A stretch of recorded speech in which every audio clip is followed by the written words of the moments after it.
Untuk mengetahui pengungkapan kasus asusila terhadap anak di Garut, kita telah terhubung dengan AKP Maradona, Kasat Reskrim Polres Garut.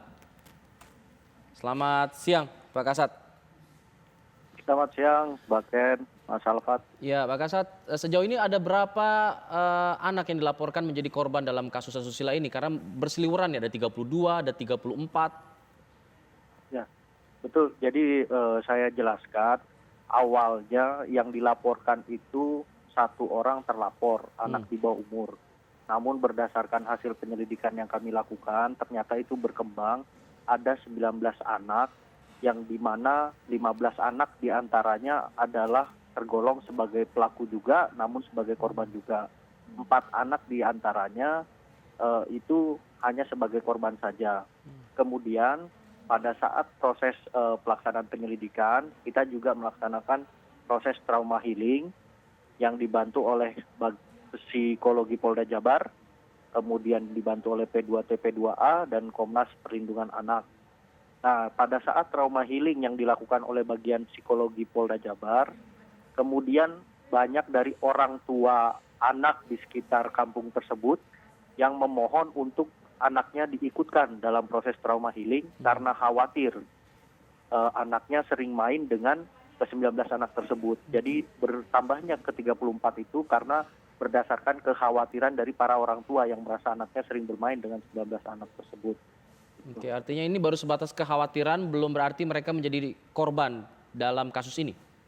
Betul, di 25 anak lainnya itu masih saya rawat 15 ya, 15 anak lainnya itu masih kekhawatiran orang tua saja, tapi 19 anak yang sudah kita periksa itu kita sudah temukan faktanya bahwa yang tadi saya jelaskan, ada yang sebagai pelaku korban, ada yang sebagai korban saja. Pak, sebenarnya awal dari kejadian ini kemudian bisa terjadi itu seperti apa sih Pak kronologinya? Bagaimana mereka kemudian bisa mengenali konten-konten semacam ini? Ya, kita menelusuri ya dari hasil penyelidikan, memang 19 anak ini menyatakan awalnya mereka hanya bermain saja. Lalu kemudian kita ketemu pada hulunya itu berawal dari salah seorang anak di bawah umur dengan inisial B mempertontonkan video porno sesama jenis kepada para anak tersebut. Kemudian anak tersebut mempraktekkan, tapi dalam konteks menurut mereka bermain. Yang mereka sebut sebagai dodombaan di sini, artinya bisa diartikan main domba-dombaan lah seperti itu. Jadi itulah yang menjadi awal sehingga anak-anak di sana permainannya agak bisa dikatakan menyimpang. Baik Pak Kasat, tadi kan disebut ada dari 19 orang ini 15 diantaranya sebagai pelaku juga begitu. Apakah kemudian ada upaya hukum terhadap mereka karena mengingat mereka masih di bawah umur? Ya, dari 15 orang anak yang terkategori sebagai pelaku juga sebagai korban juga, kami lihat range umurnya itu antara 8 sampai 12 tahun.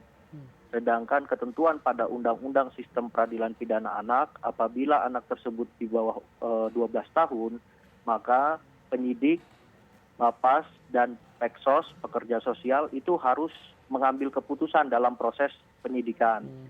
Diatur pula pengambilan keputusan itu ada 2 opsi. Yang pertama, mengembalikan kepada orang tuanya atau ditempatkan pada LPKS atau Lembaga Penyelenggara Kesejahteraan Sosial yang telah ditunjuk.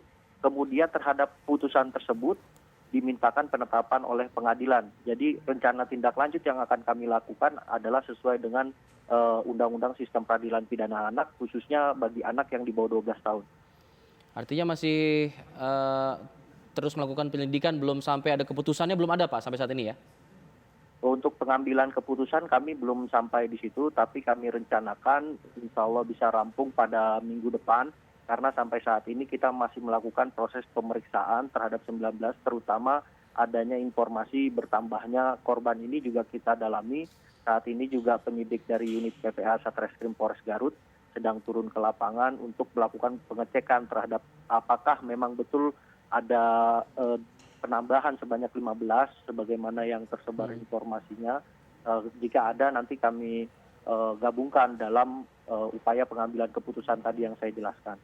Pak, tapi apakah sudah bisa dipastikan bahwa memang tidak ada keterlibatan orang dewasa dalam peristiwa ini? Ya, sampai saat ini hasil penyidikan yang kami temukan belum ada. Namun kami juga masih mendalami terhadap anak berinisial B ini, dia sampai bisa membuka link dari situs tersebut, itu belajar dari mana. Itu kami juga sedang dalami, namun hasil pemeriksaannya tentunya belum bisa kami sampaikan, karena juga pemeriksaan terhadap anak ini kita harus pelan-pelan, jadi tidak bisa langsung kita tanyakan seperti itu. Baik, terima kasih AKP Maradona selaku Kasat Reskrim dari Polres Garut. Terima kasih atas informasinya.